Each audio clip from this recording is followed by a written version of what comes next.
Kozhikode പന്തീരാങ്കാവിൽ blogger ഉൾപ്പെട്ട MDMA കേസിലെ മുഖ്യകണ്ണികളായ 7 പേർ പിടിയിലായിട്ടുണ്ട്. കേരളത്തിലേക്ക് ലഹരി എത്തിക്കുന്ന സംഘമാണ് പിടിയിലായത്.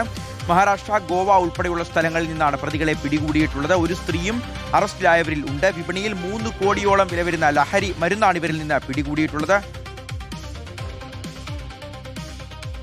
3.368 kg MDMA കേരളം കണ്ട ഏറ്റവും വലിയ MDMA വേട്ടയാണ്. അതിസാഹസികമായ രീതിയിൽ ഒരു ക്രെറ്റ കാറടക്കം 2 പ്രതികളെ സ്പോട്ട് അറസ്റ്റ് ചെയ്തിരുന്നു.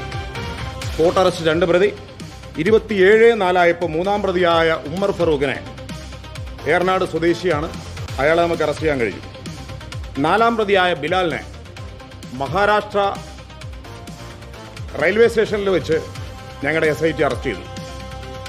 5ാം പ്രതിയും 6ാം പ്രതിയും ഒരു ഹിരൺ, കർത്തിയപ്പള്ളി സ്വദേശിയായ ഹിരൺ, അടൂർ സ്വദേശിയായ ഒരു ആരോമൽ. അന്ന് രാജസ്ഥാനിലായിരുന്ന ഈ പ്രതികൾ വെസ്റ്റ് ബംഗാളിലേക്ക് പോയി.